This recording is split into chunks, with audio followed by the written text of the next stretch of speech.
mahabagin naming Diyos, narito po kami nagtitipon at nagsasama-sama bilang inyong mga tinubos at pinatawad sa lahat ng aming mga pagkakasala laban po sa inyong salita. Ibinigay po ninyo ang inyong anak, buktong nanak, upang sa ganon kami ay makalaya mula doon sa pagkaalipin at kahatulan ng Diyos patungo sa walang hanggang kapahamakan. Pinalaya niyo po kami mula sa inyong puot na sinasabi po ninyo, ang puot ng Diyos ay nahayag sa sanlibutan ito laban sa lahat ng kasamaan at kalikuan. Iniligtas niyo po kami sa puot na ito at ngayon tinipon niyo po kami bilang inyong mga anak, bilang isang iglesia, bilang tinubos ng inyong banal na dugo. Habang inihintay po namin ang inyong ikalawang pagdating, kami po ay narito bilang isang pamilya na ibinilang ninyo sa inyong sambahayan. Nakikiusap po kami sa inyo, Panginoon, saliksikin niyo po yung aming mga puso, linisin niyo po kami sa lahat ng aming kalikuan, upang ang inyong salita ay makagawa sa amin at makapagbigay sa amin ng kalakasan at gabay, Panginoon. Samahan niyo po kami sa araw na ito. Proteksyonan niyo po kami laban sa lahat ng plano ng diablo ng aming pananampalataya ay masakin at ibagsak, O Diyos. Kaya sa araw na ito, kayo po ang manguna sa amin. Tulungan nawa kami ng banal na Espiritu na magsalita sa aming kalagitnaan. Ang mga brothers and sisters, tulungan niyo po sila na magkaroon sila ng espiritual na paglago. Maraming salamat po. Ito po ang aming dalangin sa pangalan ni Jesus. Amen. Okay? So kung may Bible po kayo, buksan po ninyo sa 2 Peter chapter 3 verse 18.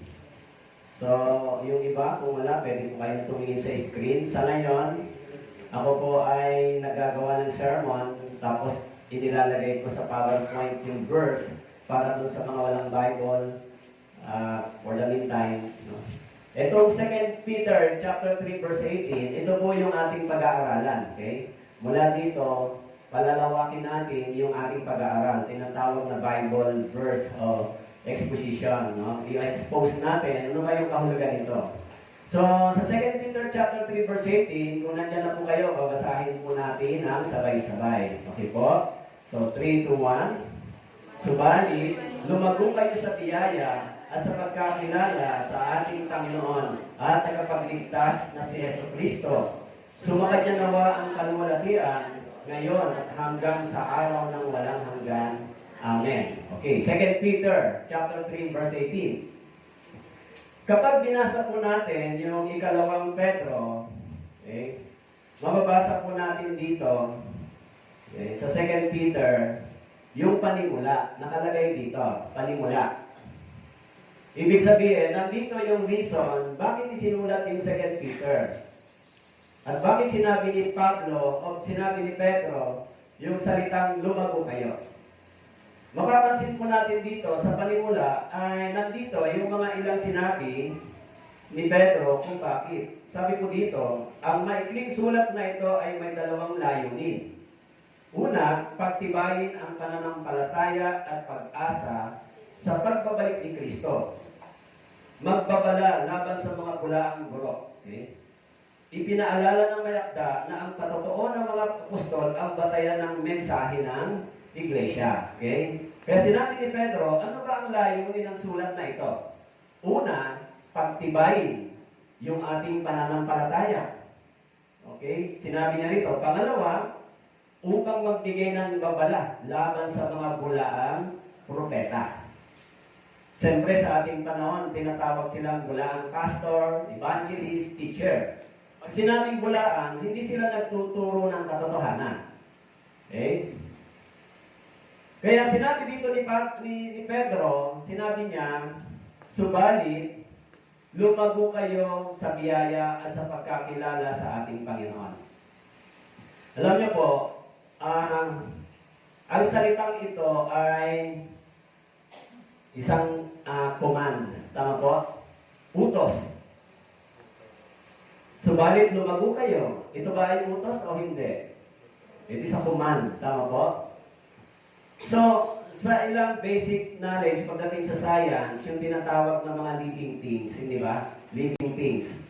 Yung mga buhay na bagay, kahit hindi mo sabihin sila yung lumago, sila ay lalago. Dahil ano po ang meron sila? Una, para lumago, kailangan mayroong buhay. Tama po? Nababasa niyo ba? Kasi sulat doktor po ito, pero hindi ako nag-aral. Di ba? So, pag sinabi natin lumago kayo, ang unang connection, buhay. Tama po? Buhay.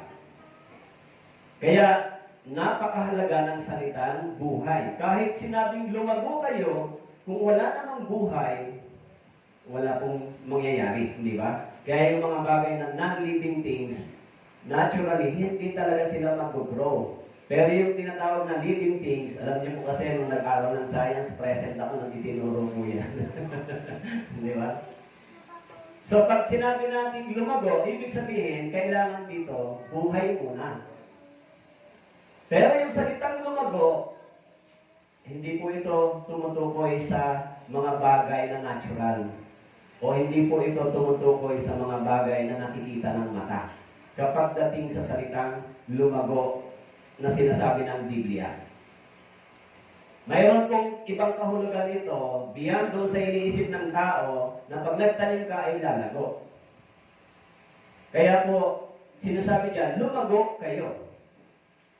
So, mahalaga po yung salitang yan. Okay? Doon muna tayo. Kaya yung topic natin ngayon, ang title, ay lumago kayo sa pagkakilala sa ating Panginoon. Lumago. Okay? Bakit kailangan nating lumago? Alam niyo po, yung mga Kristiyano, kapag sila po ay nag-claim na sila po ay naligtas, ang ibig sabihin ng naligtas, ipinanganak ng muli, na born again, or naging bahagi sa sambahayan ng Diyos, nagkaroon ng buhay na walang hanggan, napatawad yung kasalanan, pare-parehas lang yun.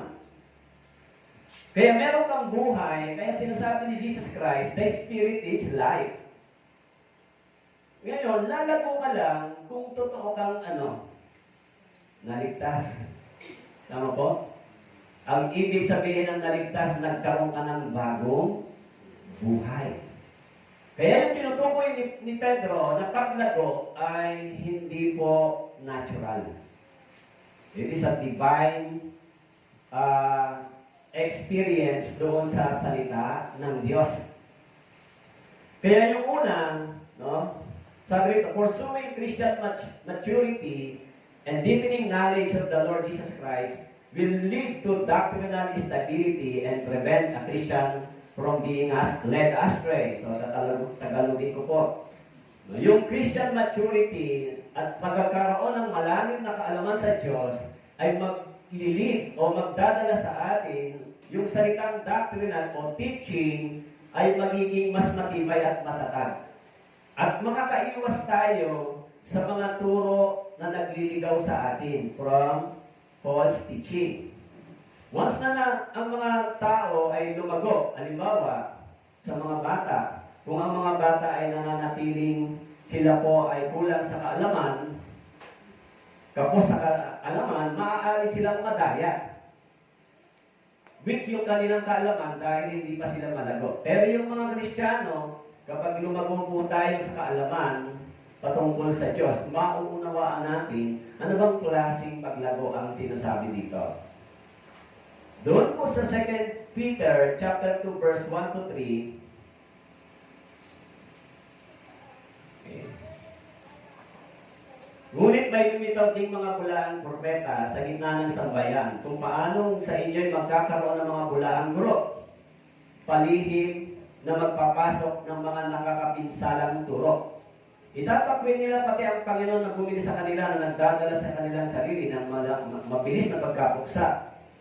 At maraming susunod sa kanilang mga gawang mahahalay na dahil sa kanila ay lalaitin ang daan ng katotohanan at sa kanilang kasakiman ay pagsasamantalahan nila kayo sa pamamagitan ng mga pakunwaring salita. Ang hatol sa kanila mula ng una ay hindi naantala at ang kanilang kapahamakan ay hindi natutulog. Alam niyo po dito, ang napaka-dangerous dito ay ito pong salitang ito. Okay, alam niyo ba yung salitang palihim? Secretly or Parang hindi natin alam, tama po? Hindi natin alam, pumapasok ito, gumagawa ito, na tayo ay dinadaya. Tama po? Palihim.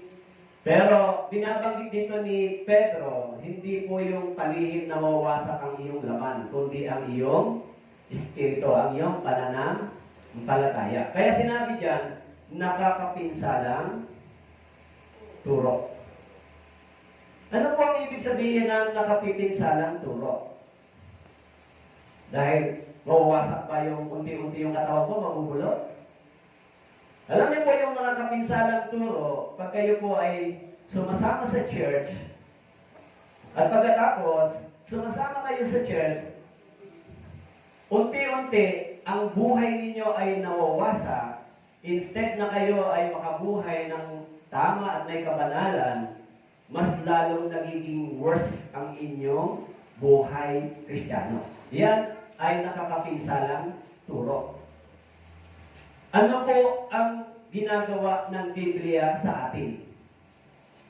Kapag ako ay nag-aaral at nakikinig ng salita ng Diyos, ano po ang ginagawa sa akin? Winawasak ba niya yung aking pagkatao, yung aking pagiging Kristiyano, o unti-unti akong nire-rebuild at inaayos ng Diyos?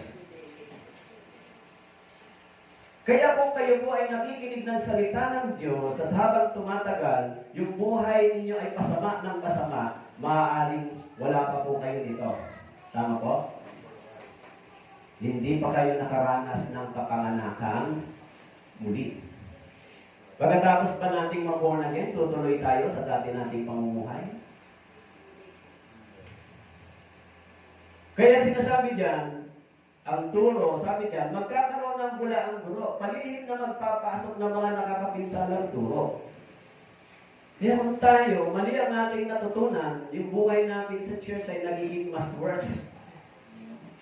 Mas nagiging masama ang ating kalagayan kaysa dati. So, ano ang gagawin natin kung ganito? Dapat i-check natin yung ating pananampalataya. Kaya sinabi diyan, palihim. Kaya sinabi ni Pedro na lumago kayo sa pagkakilala sa ating Panginoon. Okay? Merong tatlong binanggit dito sa sa 2 Peter chapter 3 verse 18. Una, lumago kayo sa biyaya. Pangalawa, in knowledge. Pangatlo, in service. Yung tatlong yan ay dapat lumago tayo. At yung last part niyan, magdadala ng kaluwalhatian sa pangalan ng Diyos. Kaya kung ang church ay hindi po nakaranas ng ganito, ano po ang resulta sa inyo ng pagtuturo ng Biblia? Di ba? Merong resulta po yan. Kung kayo po ay nag-aaral sa elementary, may resulta yung pag-aaral. May resulta after ng inyong pag-aaral. Sa church, bakit tayo napunta dito sa church? Bakit tayo nag-aaral ng Biblia? Bakit kailangan nating makinig ng salita ng Diyos? Yung buhay natin ay minasak ng dyablo nung hindi pa tayo ligtas. Inalipin tayo ng dyablo sa ilalim ng kapangyarihan ng kasalanan. Kaya nung dati, yung katawang ito, ginagamit ng dyablo sa maraming kasalanan. Nakasulat sa Biblia, tama po? Kaya sinabi po ng Bible doon sa Romans chapter 1 verse 8, verse 18, sapagkat ang puot ng Diyos ay nahayag mula sa langit, laban sa lahat ng kalikuan at kasamaan ng mga tao, sa pamamagitan ng kanilang kasamaan ay pinipigil ang katotohanan. Alam niyo po, sinabi rito, itong salitang puot. Kayo ba na puot na kayo? Alam niyo po, minsan yung mga taong napopuot, gusto nila pumatay, di ba? O minsan yung mga taong napopuot ay sa puso nila, hindi maganda yung kanilang gustong gawin. Yung Diyos napopuot dahil sa nahayag mula sa langit, laban sa lahat ng kalikuan at kasamaan. Kaya, sa loob ng church, brothers and sisters, dadalhin ba natin yung kalikuan at kasamaan sa loob ng church? Siyempre, hindi naman tayo grade 1. Ano po? Hindi rin tayo dapat gumawa ng mga bagay na labag sa batas, hindi ba? Ano po yung pinakamas safe? Mabuhay tayo sa katotohanan at tama. Kaya sinabi diyan, galing tayo sa kalikuan at kasamaan at dati ang puot ng Diyos na sa atin. Hinihintay tayo sa impyerno dahil ang tao ay likas ang kanilang likas ang kanilang kasamaan. Ayaw nilang magsisi sa harapan ng Diyos at bumalik sa Diyos. Pero tayo, binigyan tayo ng Diyos ng pagkakataon makaunawa. Ma-realize natin na tayo ay isang miserableng makasalanan. Pero ini-offer ng Panginoon sa atin yung reconciliation sa pamamagitan ni Jesus Christ. Kahit anong dami ng kasalanan natin, tinanggap tayo ng Panginoon. Dahil nagbalik tayo sa Panginoon sa pamamagitan ng isip, puso at gawa. Kaya sinabi diyan, yung mga taong wala sa Panginoon, nagsabi diyan, naahayag sa langit ang puot ng Diyos laban sa kalikuan at kasamaan. Ibig sabihin, habang ang tao ay nagpapatuloy sa kasamaan, kalikuan, ang puot ng Diyos ay nagpapatuloy. Tama po? At kailan mahayag ang puot ng Diyos? Sa araw ng paghukom. Kaya yung church, naligtas tayo. Di ba? Ibig sabihin, naligtas tayo sa judgment ng Diyos.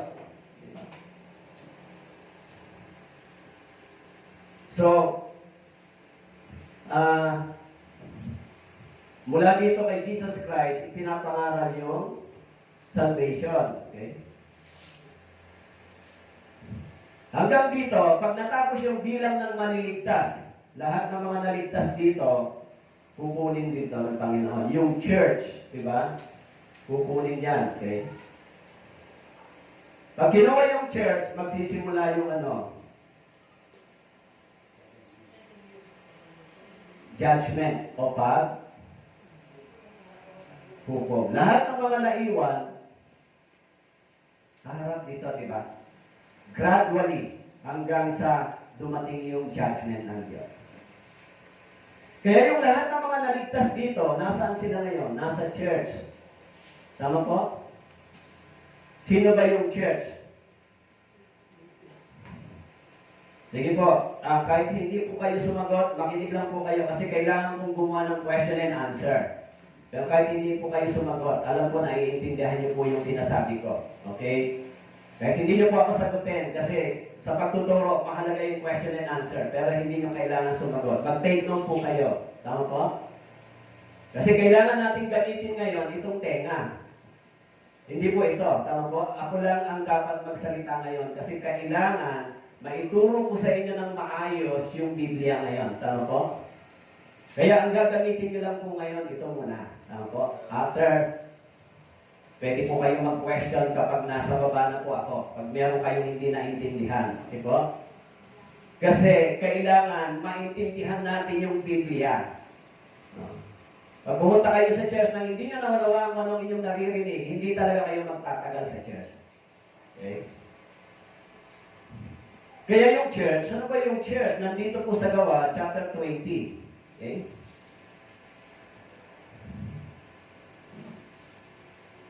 Sinabi po rito, yung church ay binili niya ng kanyang sariling dugo. Binili niya. Sino po ito? Si Jesus. Tama po? Kaya ka napabilang sa church kasi sabi diyan, tinubos ka. Kasi hindi naman literally ginagamit yung salitang binili, pero ginagamit yung salitang binili sa idea na para tayo ay maging pag-aari ng Diyos. Dati, hindi tayo pag-aari ng Diyos sa ating pamumuhay. Ginamit natin yung buhay natin sa lahat ng kasalanan na gusto natin. Kaya sinabi nito, ginamit yung binili, ngayon tayo ngayon ay pag-aari ng Diyos. Tinubos ng Panginoon mula doon sa puot at sumpa ng kapangyarihan ng kasalanan. Yan po yung yung church. Kaya pagdating ni Jesus Christ, kukunin yung church, yung lahat ng mga naligtas dito. Hello, naintindihan niyo ba? Lahat ng mga signs na sinabi ni Jesus Christ sa Matthew chapter 24, halos nakita na sa panahong ito. Halos nakita na lahat ng mga palatandaan para dumating si Jesus Christ. Kaya, hinihintay na lang ng Diyos, no, binanggit sa Bible, hinihintay na lang doon sa Romans chapter 11,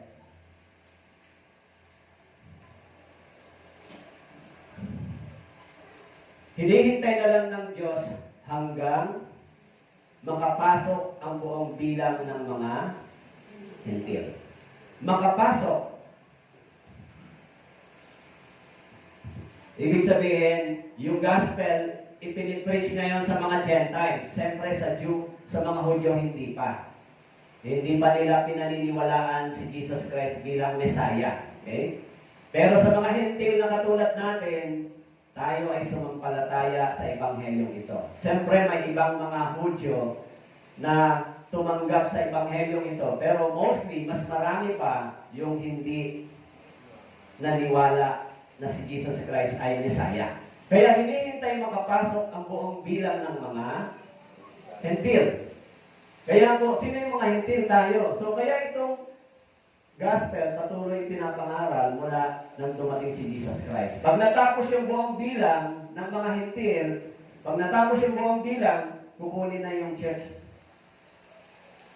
Ang sabi dito, hinihintay makapasok ang buong bilang. Kung ganon, hindi natin alam kung ilan, ang Diyos lang ang nakakaalam. Tama po? Kaya yung gospel, ipinapangaral sa iba't ibang panig ng mundo. Kaya po sinasabi diyan, hinihintay ng Diyos maligtas yung buong bilang. Hindi natin alam kung ilan.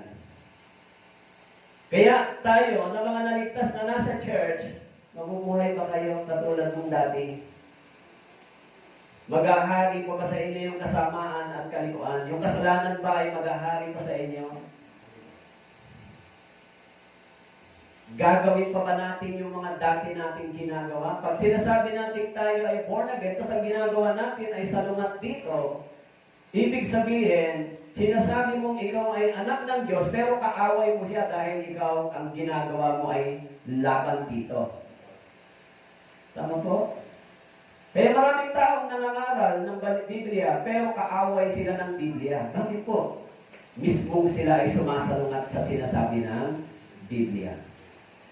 Halimbawa na lang, sinabi ng Biblia, ang mga babae ay tumahimik at hindi dapat magturo sa loob ng iglesia. O ang daming pastor na nagtuturo. Kung ganoon, sinasalungat mismo nila yung kanilang itinuturo. Sinabi ng Biblia, bawal, wag. Tayo ba? Nilalabag pa natin yan, yung Biblia? Siyempre, hindi dapat. Kaya, mahalaga yung counseling. Kahapon, nagka-counseling individual ako isa-isa.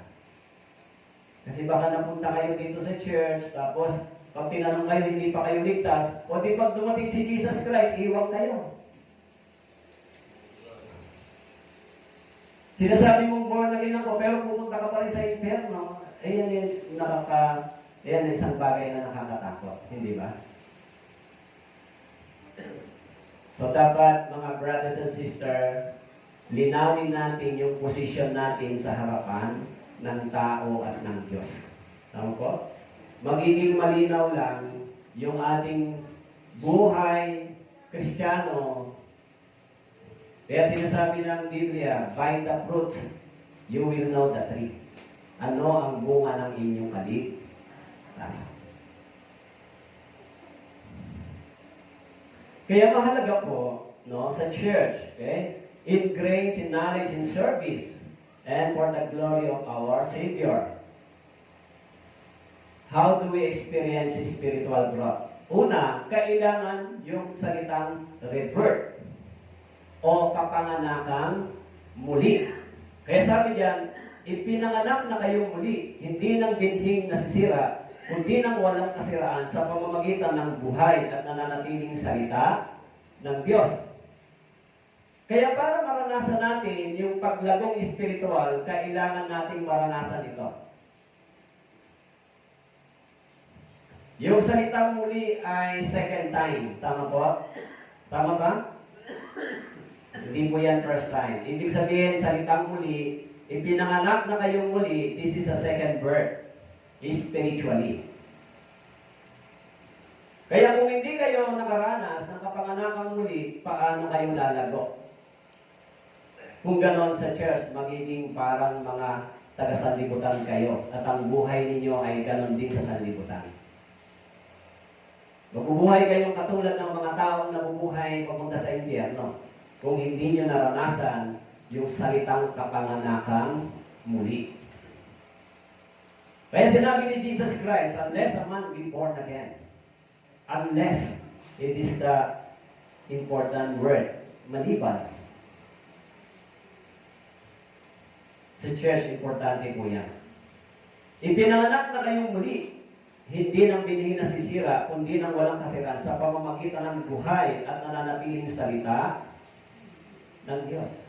Kaya, paano tayo ipapanganak na muli? Kailangan natin yung kapangyarihan ng salita ng Diyos. Kaya, kung kayo po ay nasa church, ganitong church, actually, hindi naman marami yung pupunta sa langit, kaunti lang.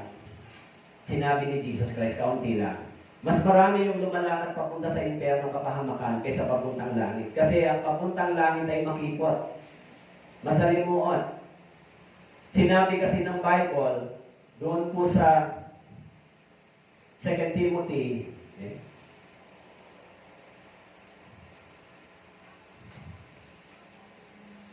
chapter 3, verse 12.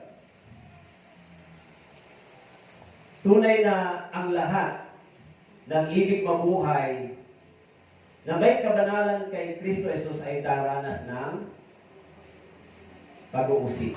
Tama po? Kaya yung mga taong naligtas, pag nais nilang mabuhay na may kabanalan kay Kristo Jesus, daraan sila saan? Sa pag-uusig. Pag-uusig. Meron dalawang interpretation yung suffering ng Kristiyano. Isang tama at isang mali. May dalawang inuusig na idea sa sanlibutan ito. Yung unang inuusig na mali, inuusig siya dahil sa mga mali-mali niyang gawa. Dahil sa mga mali niyang desisyon, mali niyang mga pinagagagawa, kaya siya inuusig ng ibang tao. Tama po? Pero bakit siya inuusig? Dahil sa kanyang mga maling iniisip, maling desisyon at maling ginagawa.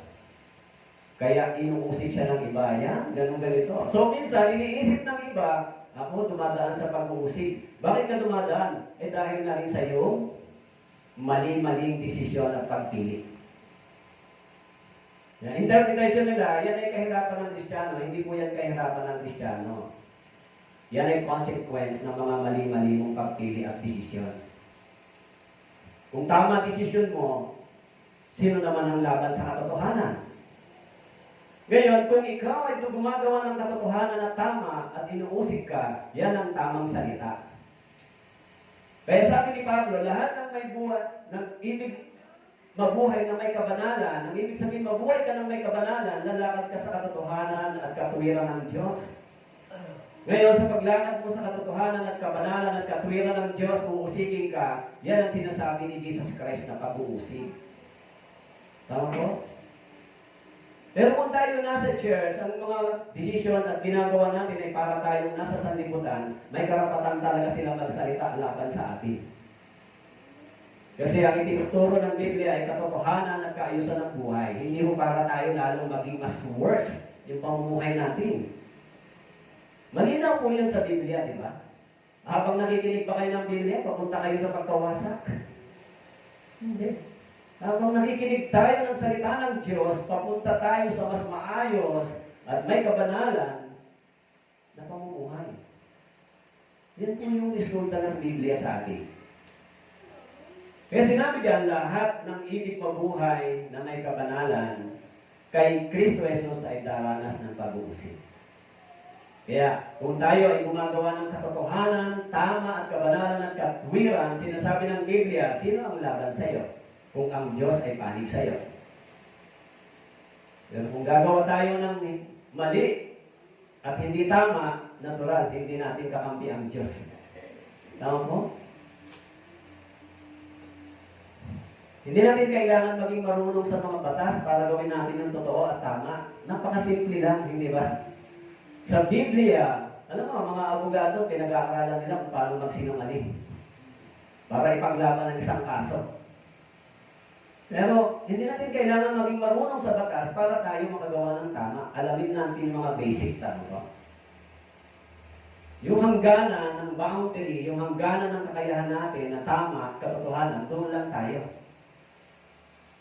Kasi kung hindi natin gagawin yung tama at tayo ay gagawa ng problema sa iba, eh talagang tayo ang mamumroblema. Kaya hahanapin natin yung tama at katotohanan. Saan ba po ba ang mas mabuti at tama? Ituturo ba tayo ng Espiritu ng Diyos dito? Ituturo ba kayo ng Diyos sa tama at katotohanan? Siyempre po. Hindi tayo maliligaw. Hindi tayo bulag na tumatakbo, hindi ba? Alam niyo po, sinabi ni Jesus Christ sa Mateo, okay, chapter 23, verse 15. Ano po yung resulta ng mga pagtuturo ng mga false teacher o maling pagtuturo? Ano yung resulta kapag nakinig tayo sa mga maling pagtuturo? Kahabag-habag kayo, mga eskriba at mga pariseyo, mga mapagkunwari, sabagat nilalakbay ninyo ang dagat at ang lupa upang magkaroon ng isang nahihikayat, at kung siya'y mahikayat na ginagawa niya siyang makalawang ulit pang anak ng impyerno kaysa inyong mga sarili. Sino po yung mga pariseyo at mga eskriba? Sila yung mga tagapagturo. Nilalakbay nila yung dagat. Ibig sabihin, nagmi-mission sila upang maghihikayat. Tama po? Maghihikayat. Kung nahikayat na, tuturuan nila, pero instead na yung tao ay maging humble, matakot sa Diyos, magkaroon ng repentance, gumawa ng tama at may kabanalan, maging anak ng Diyos, baliktad yung nangyayari. Sabi, ginagawa niyo silang makalawang ulit pang anak ng impyerno kaysa inyong mga sarili. Hello? Tama po ba yung word na ito? Yan yung kasalungat ng pagtuturo ng katotohanan. Tama po? Kapag naturuan tayo ng katotohanan at tama, hindi tayo magiging mas masama. Tama po? Mas magiging mabuti ang pamumuhay natin. Hindi rin tayo magiging anak makalawang ulit ng impyerno. Kasi tama yung itinuro sa atin ng Biblia. Pero dito, itinuro din nila yung Biblia, ginamit nila yung scripture, pero dahil mga false teacher, false teaching, hindi naman mga born again, yung mga tinuruan nila, naging anak ng makalawang ulit, anak ng impyerno. Kung gano'n, saan sila papunta? And the more they listen, that kind of teaching, and the more, papunta sila saan? Sa pagkawasak. Tama po? Kaya tayo, sa church, habang nakikinig tayo ng Biblia, hindi tayo papunta sa pagkawasak. Naintindihan niyo po? Kasi dapat maintindihan natin ano ba yung purpose ng church. Diba? Habang nakikinig ba ako sa church, habang sumasama ako, nagiging makalawang ulit akong anak ng impyerno, o mas nagiging mas malapit ako sa Diyos. Kaya yung mga kabataan, sinabihan ko na kahapon, kailangan naman hinikayat kayo dito para mas lalong maging problema kayo ng mga magulang niyo. Kung gano'n, anong sasabihin ng mga magulang niyo? Punta ka ng punta dyan sa church na yan, wala ka namang natututunan, mas lalong sumasama ang ginagawa mo. So, dapat, kahit hindi ganun katama yung pamumuhay natin, hindi tayo ganun ka-perfect, pero unti-unti, nag-change tayo every day. Tama po? At least, every day, nag-change yung heart natin, naintindihan natin na dapat maging mabuti ng tao ako, na dapat maging mapagmahal ako sa aking pamilya, masunurin sa magulang. Kasi tama naman ang itinuturo ng Biblia sa akin. Alam niyo po, yung family ay binasak ng dyablo. Yung family. Kaya yung family ay nire-rebuild ng Panginoon through the words of God. Kaya tayo, nag-aaral tayo ng Biblia para mas maging instrumento tayo ng Diyos. Mahalaga po yan. Kaya binabanggit ng Biblia, mahalaga na tayo ay ipinanganak na muli. Tama po? Yung salitang ipinanganak na muli, pare-parehas lang po yan. Naligtas ako, tumanggap ako ng buhay na walang hanggan, naunawaan ko yung pagpapatawad ng Diyos, sumampalataya ako kay Jesus. Ngayon ay naunawaan ko yung kaligtasan ko sa pamamagitan ng dugo ng Panginoon. Yan din yung pare-parehas ang kahulugan. Kaya pag tinanong po kayo, ano ba ang religion mo? Di sabihin nyo, ay pinanganak na muli. Huwag nyo nang sabihin born again. Kasi parehas din naman yun, di ba? Nasa Pilipinas naman kayo, itagalogin nyo na lang, di ba? But anyway, pag sinabi nyo gano'n, mag-iisip sila, religion ba yun?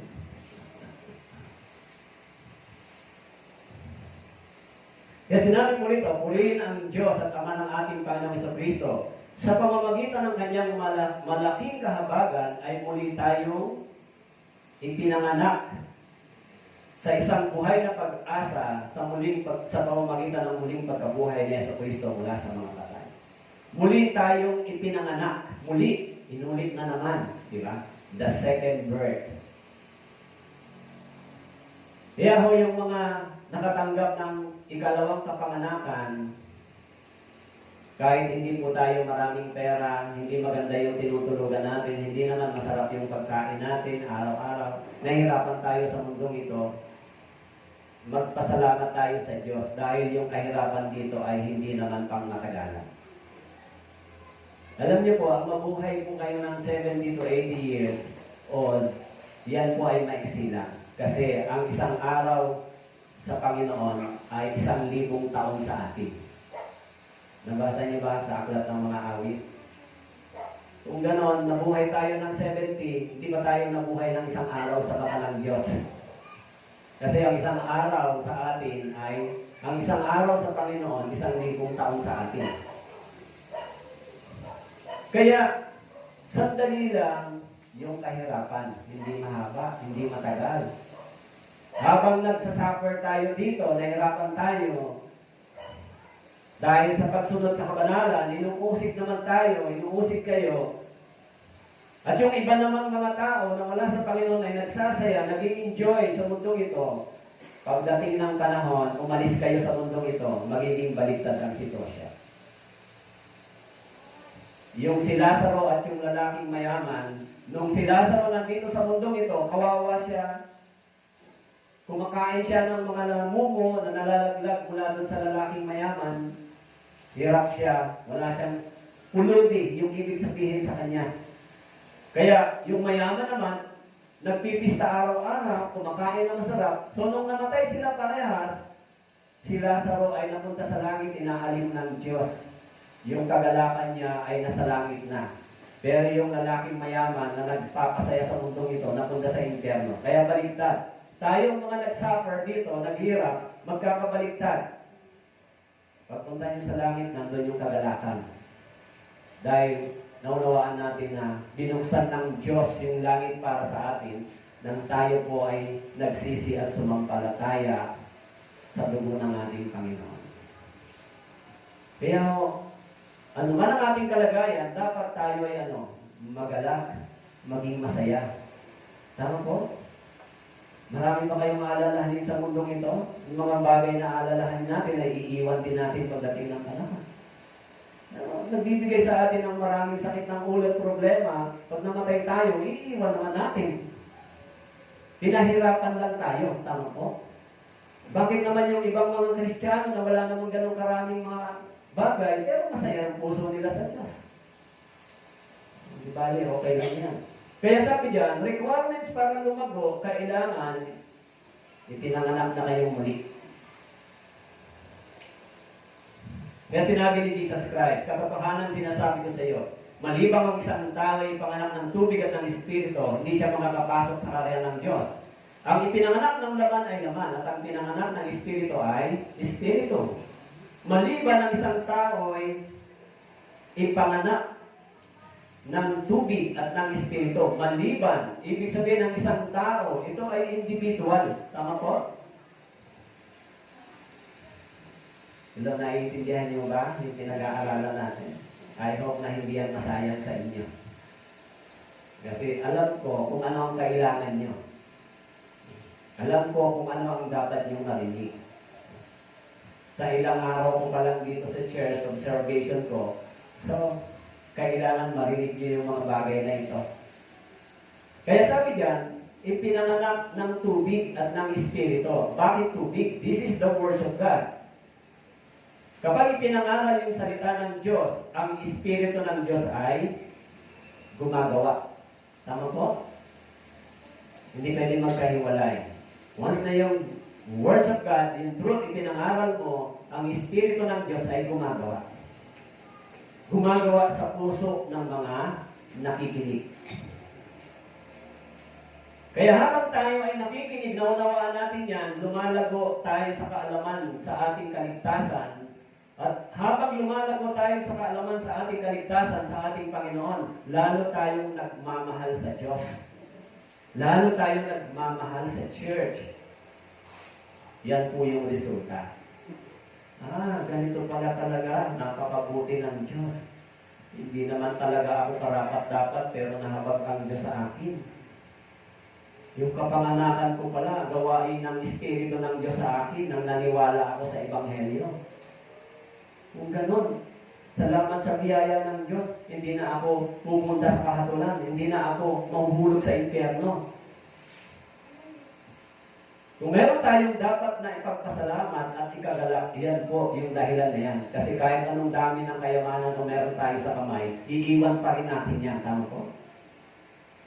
Siyempre, kung meron po kayong mga bagay, isalamat sa Diyos. Pero mas magpapasalamat tayo dahil yung kaligtasan ay ating tinanggap. Kaya sabi diyan, ang ipinanganak sa laman ay laman. Yan yung physical birth natin, di ba? Yan yung unang-unang kapanganakan. Tinatawag na biological birth. Ito naman ay spiritual birth. Tama po? So, dalawa. Kaya, kung ipinanganak na tayo sa Espiritu, ang ibig sabihin, ligtas na yung soul, buhay na, ibig sabihin, lalago ako sa pananampalatayang ito. Kaya sabi ko rito sa Awit, chapter 92, ang matuwid ay umuunlad na parang puno ng palma at lumalagong gaya ng cedro sa Lebanon. Sila'y nakatanim sa bahay ng Panginoon. Sila'y lumalago sa mga bulwagan ng aming Diyos. Sila'y namumunga pa rin sa katandaan. Sila'y laging puno ng dagta at kasaruan upang ipakilala na ang Panginoon ay matuwid. Siya'y aking malaking bato at walang kasamaan sa Kanya. Sabi ko rito, ang matuwid ay umuunlad. Sino po yung matuwid? Yung born again. Yung ligtas. Bakit siya naging matuwid sa paningin ng Diyos? Dahil yung dugo ng Panginoon ay nilinis siya sa lahat ng kanyang mga karumihan. Naintindihan niyo po? Kayo ay matuwid at banal sa paningin ng Diyos. Kailan tayo naging banal at matuwid sa paningin ng Diyos?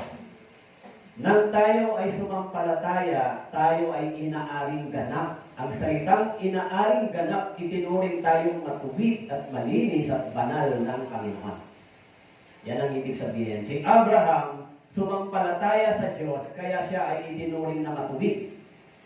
Tayo rin, sumampalataya kay Kristo. Si Kristo ay Diyos na nagkatawang tao. Itinuring din tayo ng Diyos na matuwid at banal. Tama po? So, kung ganon, yung gawa ni Kristo ay gawa ng Diyos. Yung gawa ni Kristo ay gawa ng Diyos. Kaya nang sumampalataya tayo sa gawa ni Jesus, tayo ay sumampalataya sa gawa ng Diyos. Yan po yung sinasabi ng Biblia. Sabi diyan, sila ay nakatanim sa bahay ng Panginoon. Ano pong bahay ng Panginoon? Sa iglesia, sa church. Nakatanim sila sa bahay ng Panginoon. Bahay ng Panginoon, it is the church. Kaya tayo ay God's family. Kaya nakasulat sa 1 Timothy chapter 3 verse 15, kung ako'y maantala, kung nakasulat, nais kong malaman kung ano ang dapat mong gawin sa bahay ng Panginoon. Kaya pag tayo po ay naligtas, nakasulat dito kung ano ang dapat nating gawin pagkatapos nating maligtas. Yung kaligtasan ay once lang nangyari, pero yung paglaki at paglago, it takes a long time. Mahabang panahon yan ng pagtuturo. Kailangan turuan tayo unti-unti mabuhay bilang anak ng Diyos. Kaya wag po kayong masyadong pumokus sa physical condition ninyo. Pumokus po kayo sa Diyos na magagawa niya kung ano ang para sa inyo. Kaya kung titingin tayo lagi sa ating sarili, sa ating karamdaman, sa ating kahinaan, wala tayo, bagsak tayo. Hindi natin kayang panghawakan yung ganong pagtingin, di ba? Pero kung titingin tayo sa Diyos na siyang lumikha sa atin, makapangyarihan, nagbigay ng buhay, nangangalaga sa atin, lalakas tayo. Kasi yung Diyos mismo ang nangangalaga sa atin. Huwag po kayong umasa sa sarili niyong lakas at sarili niyong talino at kaisipan. Delikado po yan. Umasa tayo sa magagawa ng Diyos para sa atin. Mabuti nga, wala tayong karamdaman sa katawan na nagpaparalay sa atin. Tama po? Binibigyan tayo ng Diyos ng maayos na physical. Yung healthy body, di ba? Ako rin, yan din yung pinanalangin ko. Bigyan lang ako ng Diyos ng healthy body para hindi maging abala sa pagtuturo sa misyon. Kasi mahirap pag may problema ka sa katawan, mag-misyon ka at magtuturo ka. Yung pag-aaral po ng Biblia para sa pagtuturo ay hindi po kaya yung isang oras. Kailangan 6 na araw ka mag-aral, magbasa. 6 na araw bago ka magturo. Kasi yun yung pagdating ng Sunday, ayun na yun, hindi ba? Kaya hindi ho madali. Napakahalaga ng pagtuturo. Nakadepende sa pagtuturo ang inyong paglago. Mabaliktad yata. Nakadepende ang inyong paglago sa pagtuturo. At yung paglago natin, nakadepende dito sa salita ng Diyos. Ano po?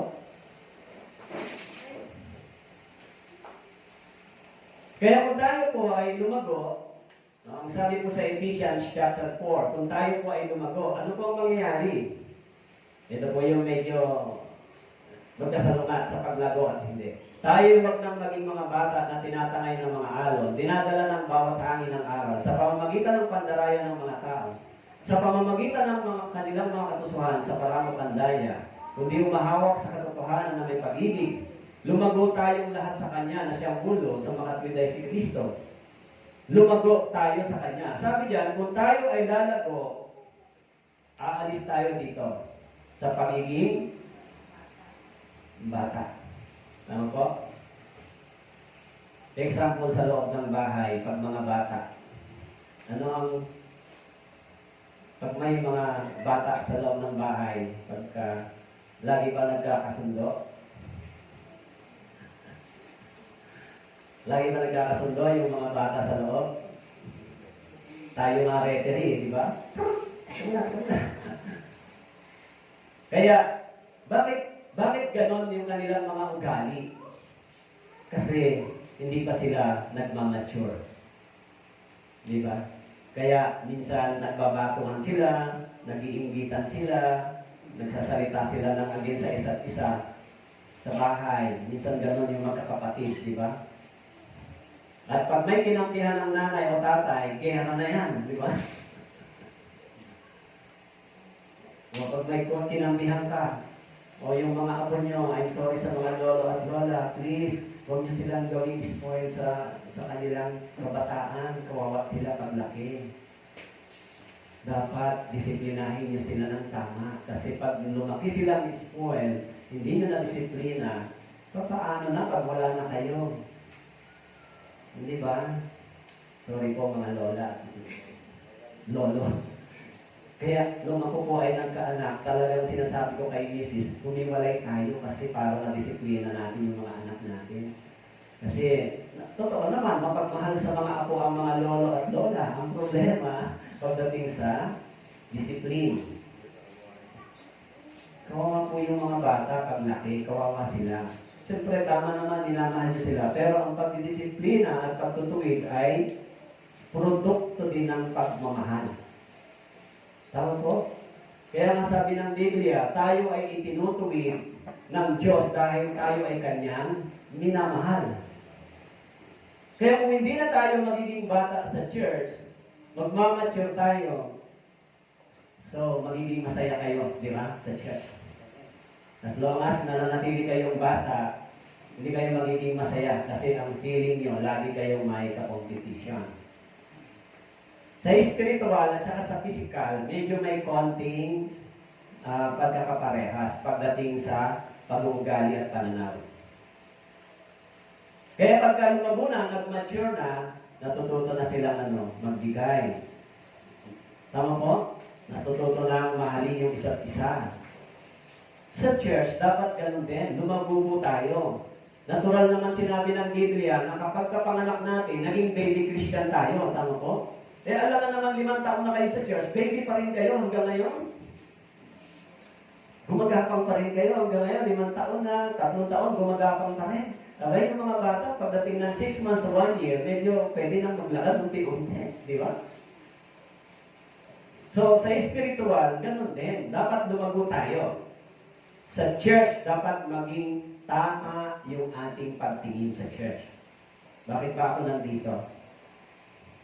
Kaya sabi dyan, kung hindi tayo magiging bata, magmamature tayo, hindi na tayo tatangayin ng mga alon o tinatawag na mga aral basta-basta sa pamamagitan ng pandaraya ng mga tao. Hindi na tayo basta madadaya.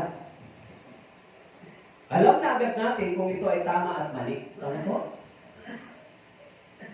Kung kayo po ay magiging maayos sa inyong buhay Kristiyano, kayo rin ang gagamitin ng Diyos para maligtas yung mga mahal niya sa buhay. Kahit anong ganda ng aral ng Biblia, kung ang buhay natin ay mali sa paningin ng Diyos at ng tao, wala po tayong magagawa. Kahit maganda yung pagtuturo. Tama po? Ang ganda ng preaching ni Pastor, ang ganda ng turo, pero ang buhay mo lang ang hindi. Kahit ayaw mong sundin, wala talagang mangyayari. Okay? Kaya sabi po rito, dapat lumago kayong lahat sa Kanya, kay Kristo. Kaalaman ng Biblia. Okay? Gaya ng mga sanggol na bagong silang, ay mithiin ninyo ang malinis na espiritual na gatas upang sa pamamagitan nito, lumago kayo tungo sa kaligtasan. Lumago. Lumago tayo tungo sa kaligtasan. Ang ibig sabihin, lumago yung kaalaman natin patungkol sa kaligtasan na ating tinanggap. Siyempre, alam mo na born again ka, alam mo naman pinatawad ka, pero marami ka pang dapat matutunan. Ano bang klaseng pamumuhay dapat meron ako ngayon? Ano bang dapat kong isipin at gagawin pagkatapos kong maunawaan na ako ay anak ng Diyos? Mag-iisip pa rin ba ako na tulad ng dati? Kung ugali ko ba, tulad pa rin ng dati, walang changes? Eh, delikado po yun. Wala talaga kayong makakain, kahit yung mga mahal nyo sa buhay, ay hindi talaga sasama sa inyo.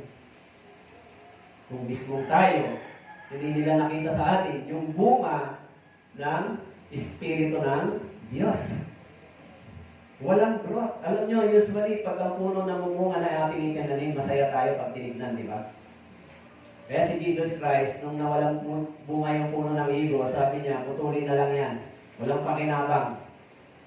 Anong ibig sabihin? Yung higos ay yung bansang Israel.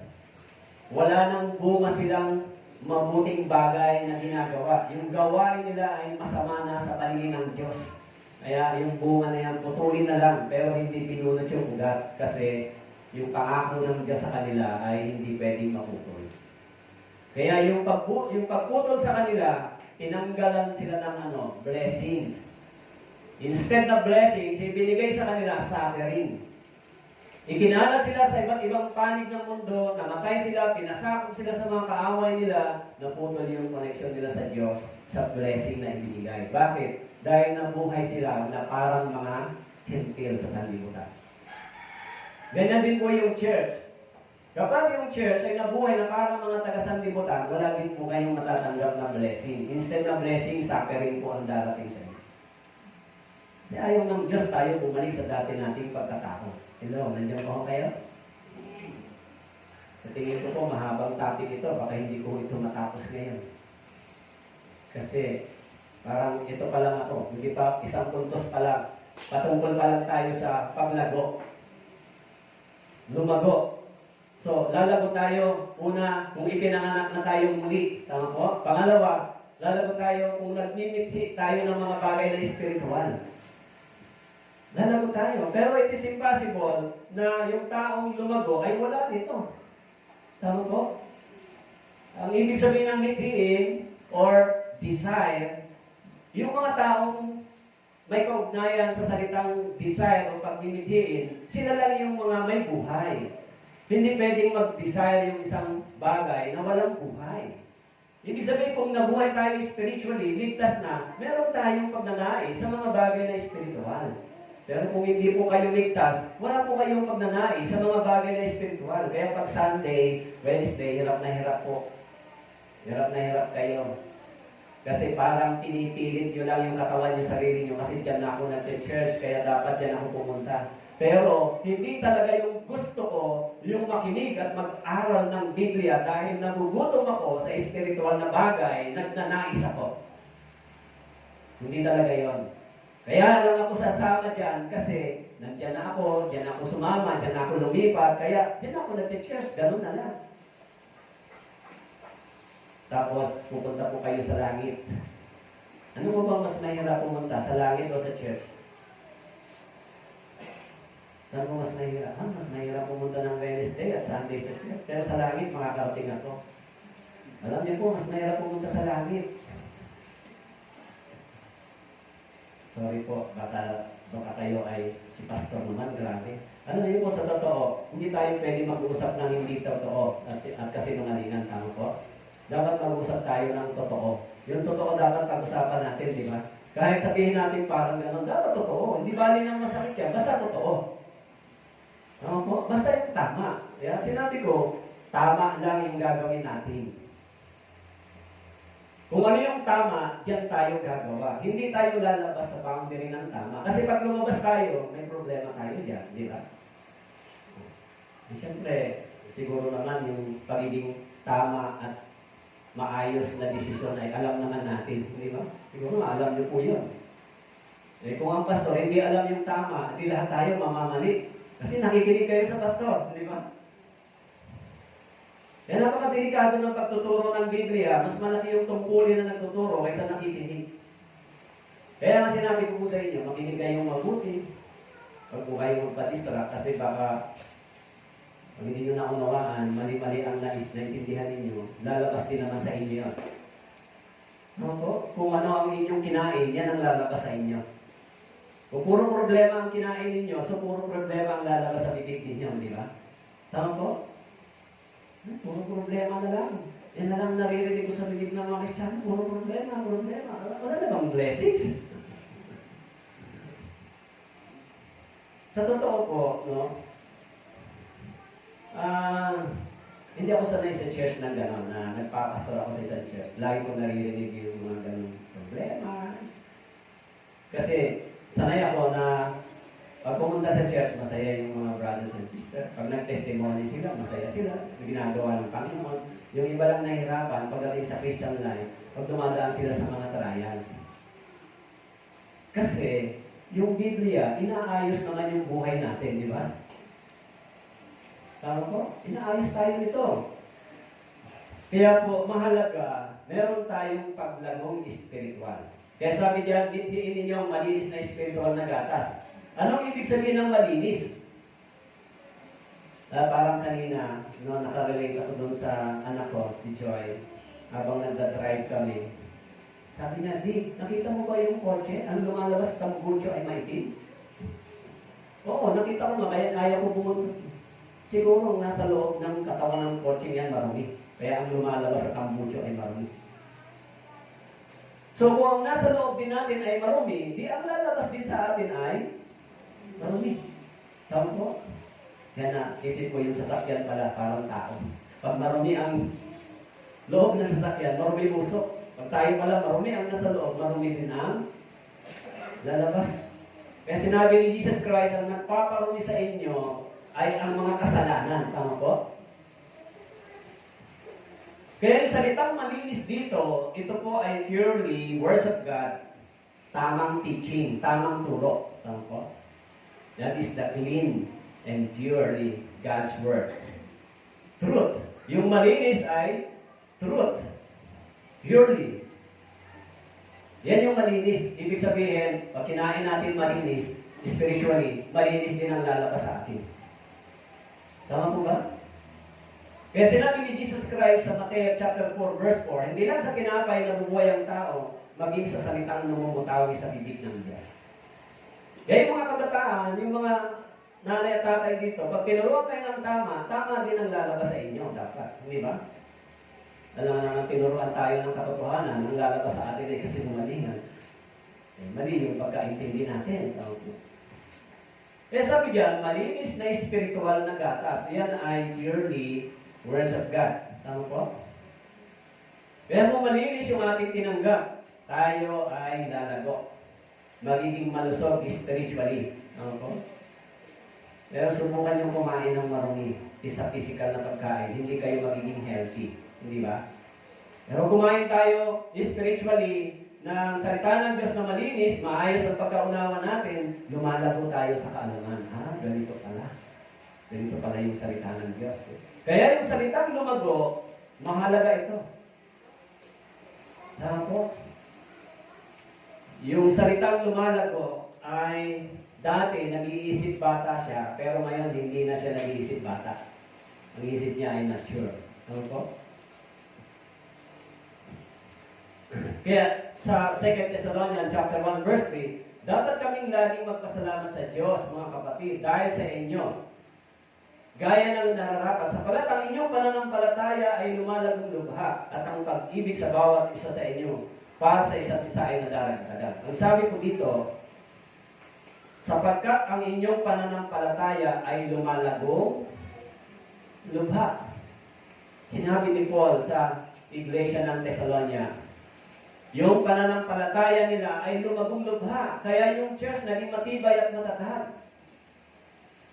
Naging matatag yung iglesia, yung church.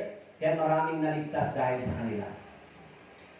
Sabi diyan, yung inyong kaalaman, pananampalataya lumalago. Kaya sabi ni Pablo, ano ba't ipinagmamalaki namin kayo sa mga iglesia ng Diyos?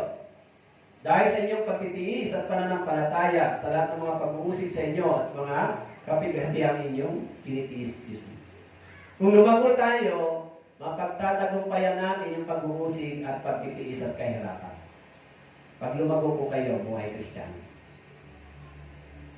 Kaya sinabi ni Pablo, nagpapasalamat ako sa Diyos. Nakita ni Pablo yung pananampalataya ng mga Thessalonian believers ay lumago. Tumatag sila. Pag sinabing lumago, nabubuhay sila ayon sa pamantayan ng Biblia. Lumago po sila. Kaya, dapat tayo rin ay dumating sa ganito. Tama po?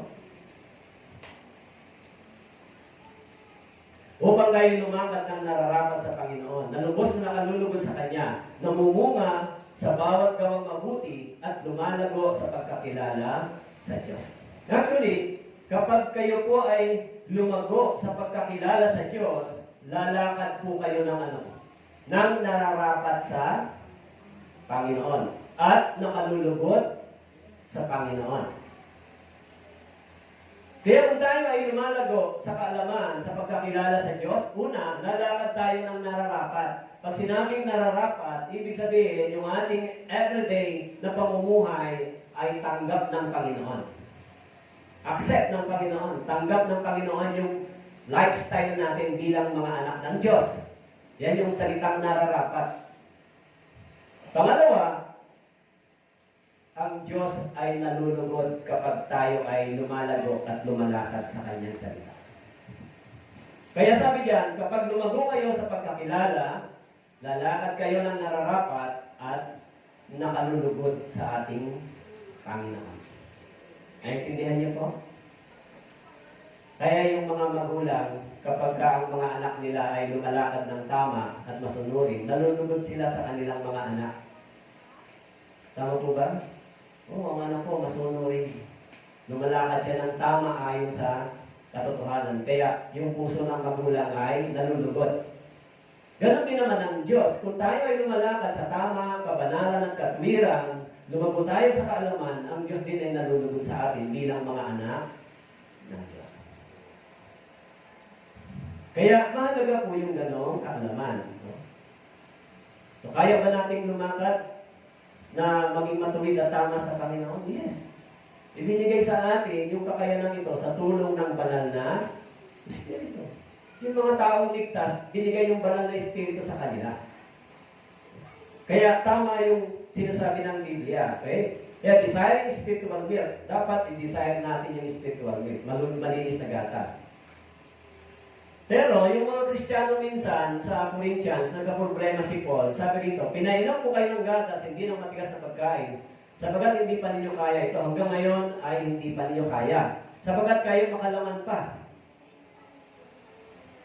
Sapagat habang sa inyo may mga paninibugo at pagtatalo, hindi ba kayo makalaman? Kayo lumalakad ayon sa pamantayan ng mga tao. Kaya kung hindi kayo lumago sa espiritual na bagay, magiging makalaman yung lifestyle na pamumuhay ninyo. Diba? Kaya yung mga brothers and sisters, yung mga kabataan, kailangan alagaan sila. Kailangan silang turuan ng tama. Kailangan lumago sila sa church. Kaya sa tingin ko, hindi pa ako tapos sa individual counseling one-on-one. Kasi gusto ko marinig talaga yung mga iba dito na hindi ko pa nakakausap.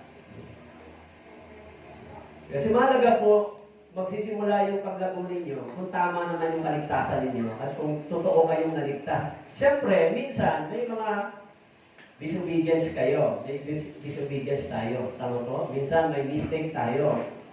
Pero yung mga ganitong bagay, madali lang natin na-recognize. Dapat iniiwan agad natin yan. Teka, mali yata ito. Dahil bakit? Dahil yung Espiritu ng Diyos nagtuturo sa atin. Ay, teka, hindi ako papunta sa gusto ng Diyos. Papunta ako sa gusto ko. Kung hindi natin na-recognize yung lakad natin, baka hindi natin alam, lumalakad na tayo saan? Sa dilim, hindi ba? Kaya ano ba yung mga problema sa loob ng church? Una, spiritual immaturity. Spiritual immaturity po ito. Kaya sabi po doon sa 1 Corinthians chapter 14 verse 20, mga kapatid, huwag kayong mag-iisip bata. Sa kasamaan ay maging sanggol kayo. Ngunit sa pag-iisip ay maging husto. Maging husto na sa gulang. Huwag kayong mag-isip bata.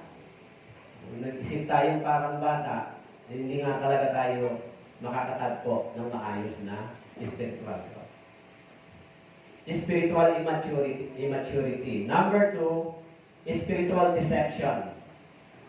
Kung mali naman yung ating pagkaunawa, hindi talaga tayo sabi nga dyan, yung mga lihim na pagtuturo ay pumapasok sa church. Kaya kung ibang kabataan o yung iba may pinupuntahan po kayong church, dapat matistinguish ninyo. Alin ba ang mas tama? Tama po? Alin ang mas alasaan yung katotohanan? Kasi, nung unang punta ko dito, excuse me,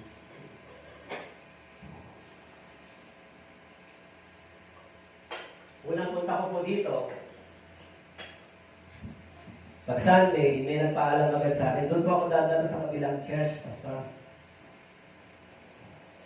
So, nagulat ako. Bakit? Magkaiba ba?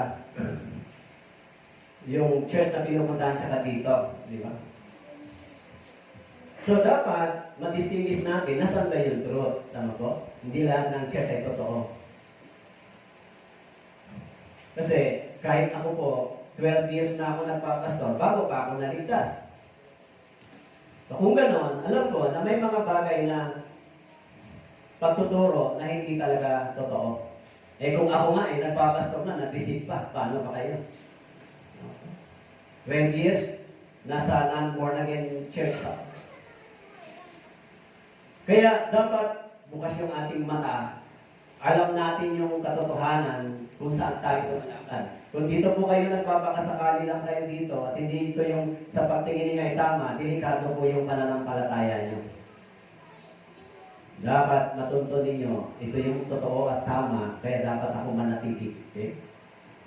Wrong understanding the purpose of salvation. Ano ba yung purpose ng salvation natin? Alam niyo po, kung ang purpose lang ng salvation sa church ay para lang kayo dumalo, tapos uuwi, pagkatapos kung may fellowship, yan lang ho ba ang purpose ninyo? Tapos pupunta kayo sa langit. Ay papaano na yung sinasabi ng Biblia na may reward yung bawat mga Kristiyano?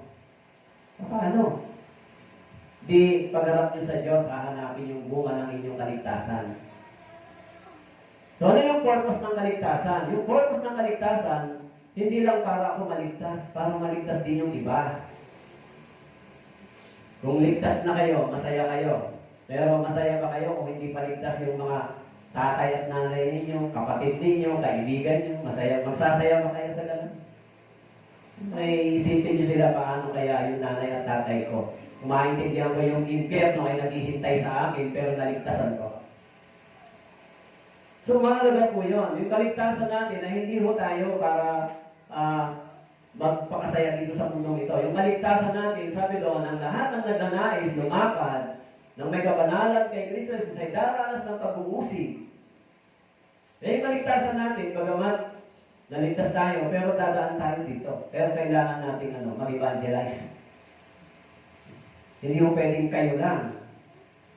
Hindi pwedeng pupunta kayo sa langit, kayo lang. Paano yung makamahal nyo sa buhay? Malinaw sa Biblia, yung direksyon ng mga taong wala sa Panginoon. Paano yun, Pastor? Manalangin po kayong maigi. Panginoon, tulungan niyo po ako na maahay ko yung anak ko, kapatid ko, magulang ko na maunawaan nila yung kaligtasan ng kanilang kaluluwa upang hindi sila humarap sa hukuman ng Diyos. Ako? Habang hindi pa tumarating ang Panginoon, bukas pa yung pintuan ng langit.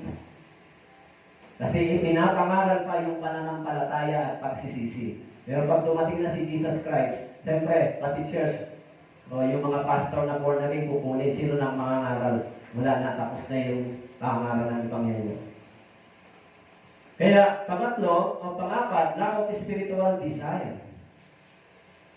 Kaya minsan, yung mga taong meron tayong problem pagdating dito. Naturally, halimbawa, pinanganak po yung baby, kaya niyang hindi kumain ng isang buwan? Kaya niya? Kaya niya hindi uminom ng gatas isang buwan? Eh pag gano'n, patay siya, hindi ba? Sa gutom. Tama po? Matay siya sa gutom kung wala siyang spiritual milk. Baby. Paano yung mga ipinanganak na muli, spiritually? Makakasurvive kayo nang walang words of God? Eh sabi ni Jesus Christ, hindi lang kayo mabubuhay sa tinapay, maging sa salitang namumutawi sa bibig ng Diyos. So kaya nyo mag-survive. 1 month, o 1 week, 2 weeks, 3 weeks, 4 weeks, kaya nyo mag-survive. Eh, impossible yun pag may buhay. Pag meron tayong kaligtasan, yung words of God, kailangan tayo ay nagugutom. Yung pinakamahalagang bagay sa buhay natin, simula nung na-born again, naligtas tayo, yung salita ng Diyos, wala nang iba. Siyempre, yung material na bagay, importante rin. Kaya lang, kahit anong gawin niyo po dyan, iiwan niyo pa rin yan. Minsan yan, pangapumahad lang sa atin para hindi tayo makalapit sa Diyos, di ba? Eh, yung iba, hindi nagiging hadlang sa kanila. Di ba? Kaya wala tayong spiritual desire. Questionin natin sarili natin, ligtas na ba talaga ako? Sumunod, living with sin and compromise your faith. Kapag nabubuhay tayo, kasama yung kasalanan, kino-compromise natin yung ating pananampalataya, may problema talaga yan, di ba? Kaya sabi ko ron sa Romans chapter 6, verse 6 and 7, nalalaman natin na ang dating pagkatao ay kasama niyang ipinako sa krus upang ang katawang makasalanan ay mawalan ng bisa, upang tayo hindi na magpaalitin pa sa kasalanan sapagat ang namatay ay pinalaya na mula sa kasalanan. Ano pong sabi ni Pablo? Nalalaman natin. Ang ibig sabihin, meron tayong tinatawag na divine knowledge about the meaning of Scripture. Divine knowledge. Sabi diyan, nalalaman natin, alam naman natin yung mga bagay na yan. Na ang ating dating pagkatao. Ibig sabihin, ano ba ako dati? Dating iniisip ko, sinasabi ko, ginagawa ko, ano ba ako dati? Alam natin pag sinabing dating pagkatao, yung dating makasalanan nating pagkatao. Tama ko? Kaya sabi diyan, alam naman natin kung ano tayo dati. Dati napakasama ko, dati masama ang sinasabi ko, iniisip ko, ginagawa ko, wala akong pakailam sa ibang tao, dati kaaway ko marami, dati troublemaker ako, lasinggero ako, dati ako ay umiinom, nagdudroga, naninigarilyo, dati kaaway ko yung salita ng Diyos dati. Yan ako dati. Rebelde ako sa parents dati.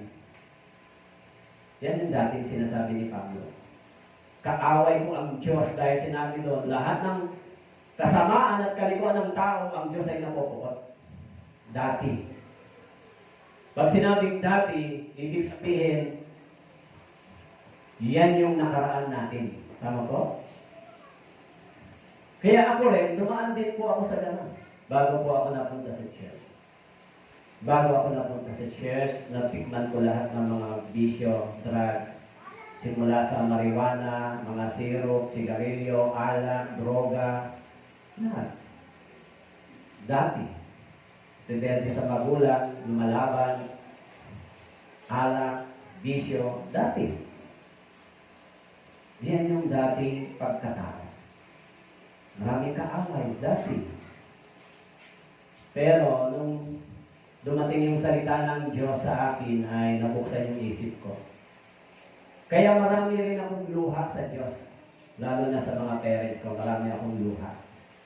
Kaya bago namatay yung parents ko, nakahingi ako ng tawad. Kasi marami akong pagsuway. Kaya masaya ako nagpatuloy sa ministry dahil pinless ako ng parents ko. Sabi sa akin ng parents ko, pagpapalain ka ng Diyos dyan sa pinili. Simula nung umalis ako sa ganung pamumuhay, never na nakita nila akong bumalik, kaya sila naakay ko sa church. Naligtas sila. Pati nga yung mga pamangkin ko na sa church. Dati, hindi nila ako pinaniniwalaan. Kaaway ko sila. Diba? Kaya sabi ni Paul, dati nating pagkatao, ito tayo, hindi tayo matangkap maging ng ating pamilya. Pero sabi niya, yung dati natin ipinako na sa krus. Kaya, huwag natin isipin, si Kristo lang namatay sa krus. Pati ako namatay kasama niya, yung dati kong pagkatao. Pati siya at ako namatay doon sa cross. Kaya yung buhay ko ngayon ay nagbago. Tama po? Ngayon, dati pa rin ba lumalabas sa inyong bibig? Dati pa rin ba iniisip nyo? Pag nagalit pa kayo ngayon, bahala na. Hindi ba? Dapat may pagpipigil na tayo sa sarili. Teka muna. Huwag na tayong mabilis, magdesisyon, magsalita kung galit tayo. Pag galit tayo, dapat kagatin natin yung ating dila. Ibig sabihin kagatin, tigilan natin yung dila. Pag yung emosyon natin hindi tama, huwag tayo magsalita. Kasi baka matangay tayo ng emosyon. Tama po? Kasi, Kristiyano na tayo. Sinabi na ng Bible, meron na tayong pagpipigil sa sarili. This is one of the fruits of the Holy Spirit. Tama po? Kaya huwag nyo nang hintayin na dumating pa kayo sa repentance. Uli. Repentance as a son, hindi repentance as a sinner. Di ba? Oh Lord, sorry po. Nagawa ko na naman ito. Next time, kailangan ko makaptagumpayan ang lamang ito. Ako nga noon, nag-isip ako, saksakin ko yung sarili ko. Sa isip lang, hindi ko literally. Parang pinapatay mo yung sarili. Kasi pag nagagalit ka minsan, di ba? Yung nature ng pagkatao natin, minsan ang hirap pigilan. Kung ikaw lang, kung laman ka lang. Pero pag nandiyan na yung Espiritu ng Diyos, pipigilan ka niya. Tama po? Tutulungan tayo na lumago. Okay? Kalmado ka lang kasi nandiyan naman ang tulong ng Diyos. Kaya yung dati nating pagkatao, namatay na. Wala nang bisa sa atin yan. Okay? Upang hindi na tayo mapaalipin pa sa kasalanan. Ang ibig sabihin ng wala nang bisa sa atin, yung kasalanan, may bisa pa, pero yung judgment ng sin sa atin ay wala nang bisa. Ang ibig sabihin, halimbawa, nagkasala ako, may bisa pa sa akin yung kapangyarihan ng kasalanan kung hindi pa ako naliligtas. Dahil yung bawat pagkakasala ko, yung bisa nito, dadalhin ako sa kahatulan ng Diyos. Naintindihan niyo po? Pero nung ako ay naligtas, yung bawat pagsuway ko, hindi ko pagsunod sa Diyos, dadalhin ako ng Diyos sa pagdidisiplina ng Diyos. Pero walang bisa at kapangyarihan na sa akin yung kahatulan, yung impyerno. Kaya sinabi ng Biblia na ang mga anak ng Diyos, doon po sa Hebreo chapter 12,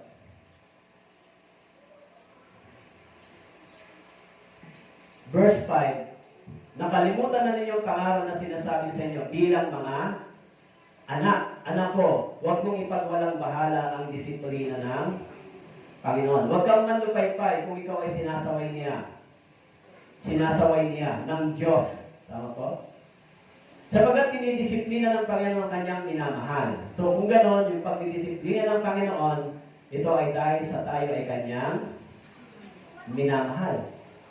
Kaya ngayon, kung meron tayong disobedience, hindi tayo, walang bisa yung kapangyarihan ng kasalanan sa atin para dahil sa impyerno. Pero may bisa yung disiplina ng Panginoon. Tama po? Yan naman yung mga teres, gano'n naman talaga, di ba?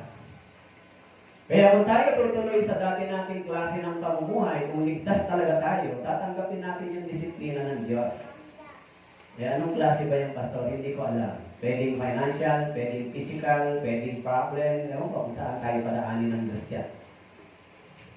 Kaya, kapag tayo ay mayroong pagsuway, didisiplinahin. Bakit po? Sapagat tinuturing tayong anak ng Diyos. Kaya po, yan yung lumalagong mga Kristiyano. Naiintindihan nila yan kung bakit. And then, cause of the problem inside the church is disunited and division. Okay? And wrong understanding about the church. Okay?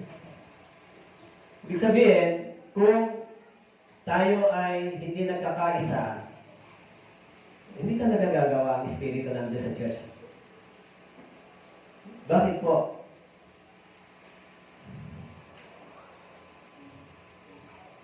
Sabi po sa Bible, na nagsisikap mapanatili ang pagkakaisa ng Espiritu sa buklod ng kapayapaan. Pagkakaisa ng Espiritu sa buklod ng kapayapaan. May isang katawan, isang Espiritu, isang Panginoon, isang pananampalataya. So, sa secular organization, wala pong tinatawag na permanent unity. Sa umpisa, pwedeng sama-sama sila, nagkakaisa, pero pag dumami na yung profit ng isang organization, marami ng kayamanan, magsisimula na sila mag-divide. Diba? Magsasarili na kami. Kasi mas marami na yung pera, kayamanan. Sa isang organization, secular. Pero sa church, yung totoong may unity. Bakit po? Because of the Spirit of God. Tayo ay pinag-isa. Tama po? Meron tayong isang pananampalataya, isang Panginoon, isang pamilya, isang baptism. Iisa lang tayo. Kaya kung magkaisa yung church, may unity, yung Espiritu ng Diyos ay gumagawa sa atin. Isang teaching. Tama po? Kaya mahalaga po yung pagkakaisa sa church. Huwag po kayong magsabi, sila na lang. Parang sinabi niyo, sila na lang ang bigyan ng gantimpala ng Diyos. Ako, wag na. Pag-uwi ko sa langit, hindi bali na lang, wala akong gantimpala. Pagsisisihan niyo pa ho yan sa harapan ng Diyos. Luluhod pa ho kayo sa harapan ng Diyos, magko-confess pa kayo pagka ganyan po ang inyong pag-iisip. Nakasulat po yun sa Biblia na ang bawat tuhod at tila ay luluhod sa harapan ng Diyos. Kaya mga Kristiyano, bakit po? Binigyan sila ng regalo ng Diyos, ng kalakasan, ng biyaya. Binigyan sila ng Panginoon ng mga bagay na nasa kanila, pero hindi nila ginamit para sa kaluwalhatian ng Diyos. Kaya naisip nila para lang sa kanila yon, para sumaya lang yung katawan nila, pero yung espiritu ay hindi nila nabigyan ng pansin. Kaya ho, bilang mga Kristiyano at anak ng Diyos, dapat may unity. Pag nagkaisa tayo, pag nag-Bible seminar, ilan kayo dito? Siguro mga 30 o 40 kayo, magdala lang kayo ng tigi-tigisa, nahirapan tayo sa space. Titibagin natin yan dito. Tapos, harap konti. Pag napuno ito, ayan, o nga pala, magpasalamat tayo sa Panginoon kasi tinupad na ng Korean missionary yung promise nilang upuan. Nakabili na po tayo ng upuan na 30 pieces kahapon. Gusto nyo malaman matibay, hindi ko alam kung paano testingin niya. So, kahapon kasi nag-usap kami ni Pastor Che, sabi ko kailangan upuan, Pastor, priority. Sige. So, may upuan na po dyan. Ngayon, may upuan na, may problema na naman tayo. Dati sila ang may problema. Kasi nasa kanila nakapasa yung bola. Ngayon talaga may promise na magbigay upuan. Ngayon na nagbigay sila, tayo naman ngayon may problema. Ano ang problema natin ngayon? Alam niyo na kung ano, yung uupo ngayon dyan sa upuan na yan. Dahil sobra. Tama po? So ngayon, tayo ngayon ang may problema. Kailangan yung upuan na yan ay malagyan ng tao. Alam nga naman, ganyan lang yan. So, sa tingin ko, kaya ibinigay ng Diyos yan dahil may mga maliligtas pa. Tama po? Kung wala nang maliligtas, di walang upuan, hindi naman kailangan. O, ano po sa tingin niyo? May gagawin po kayo? Hindi, si Pastor ang bahala dyan. Hindi, mag-reset. Una na akong uuwi sa langit. Bahala na kayo. Alam niyo po, sino po ang nanganganak? Yung tupa. Yung tupa. Alam niyo ba, ang church ay lumalago at tumadami, hindi po dahil sa pastor. Dahil sa mga member. Bakit? Kasi yung mga member mismo, sila yung nag-i-invite, nagdadala. Tama po? Mas malaki yung role ninyo kaysa sa amin. Of course, words of God is mahalaga. Pero hindi po pwedeng sabihin, ikaw lang pagtuturo. Kung wala namang makikinig, papaano? Kaya gawain po yan ng buong iglesia. Kung nagkakaisa tayo, dadami po yung maliligtas na kaluluwa. Tama po? Kaya po, yung mga brothers and sisters na pinanggalingan ko sa Catanduanes, dati dumating ako, 18 lang sila, 18. Nung umalis po ako, umabot sila sa 120. Kasi yung mga brothers and sisters, mahilig sila, masipag sila sa pag-i-invite. Pag nag-declare ng Grand Bible Seminar, talagang nagdadala sila ng kaluluwa. Kaya, dumami sila ng gano'n sa loob ng 4 na taon. So, mas marami kayo, di ba? Tama po? Mas marami kayo. Huwag niyong isiping mahirap, mas mahirap kung pumunta sa langit kaysa mag-invite ng isang tao. Hindi ba? I-challenge nyo yung inyong pananampalataya. I-challenge nyo yung pananampalataya nyo. Di ba? Kaya sinasabi ng Biblia, kailangan may unity. Okay? Magkaisa. Okay? So, lumago kayo sa biyaya. Grace is the practical demonstration of the fruit of the Spirit. Biyaya. Subalit ang bunga ng Espiritu ay pag-ibig, kagalakan, kapayapaan, pagtsatsaga, kagandahan loob, kabutihan, katapatan, kaamuan at pagtitigil sa sarili. Laban sa mga ito ay walang kautusan. This is the grace of God. Lumago tayo sa bunga ng Espiritu. Dati, wala tayong totoong pag-ibig. Tama po? Dati, wala tayong tunay na kagalakan. Dati, wala tayong tunay na kapayapaan. Dati, wala tayong pagtsatsaga. Dati wala tayong kagandahang loob, wala tayong kabutihan at katapatan, wala din tayong kaamuan at pagpipigil sa sarili. Kaya, minsan, yung mga wala nito, mabagsik. Hindi ba? Mabagsik. Nakakatakot. Hindi ba? Yung walang kaamuan ay nakakatakot, mabagsik. Kaya, dati, wala tayo niyan. Pero ngayon, meron na ba kayo nito? Sa church, meron na kayo? Dapat may pagtsatsaga, may katapatan, kabutihan, pagtitiis. Meron tayo dapat dito. Kasi yan ay bunga ng banal na Espiritu. Kaya pag hindi po kayo ligtas, tapos nakikinig kayo dyan ng Biblia na ganitong pag-aaral, nahirapan po kayo. Kasi wala po kayong bunga nito. Wala kayong pagtitiis, pagtsatsaga, wala po kayong pagtitigil. Mahirapan talaga kayo. Kasi, sinabi ko po sa inyo, para lang lumago, kailangan mayroong buhay. Tama po? Ibig sabihin, spiritual life. Pero kung hindi pa po kayo ligtas, hindi pa maayos ang kaligtasan ninyo, ay yung pakikinig na ganyan ay suffering para sa inyo. Pero sa mga ligtas, yung pakikinig na ganyan ay blessing sa salita ng Diyos. Tama po? Ayoko na sa inyo, ang hirap naman, ang tagal. Samantalang sa amin, 5 minutes lang, 15 minutes lang, magganito ka lang. Okay na, bumanok ka lang. Okay na, tapos na. Uwi ka na, tapos na yun. Eh sa inyo, ang tagal.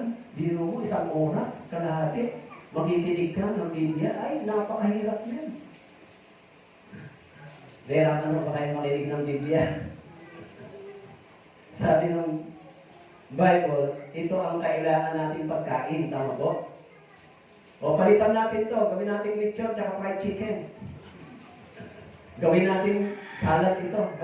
Pag ito, salad, fried chicken tsaka lechon. Siguro talaga namang, ay hindi talaga kayo kapayag na hindi kayo pupunta. Hindi pwede yun. May kainan na, di ba?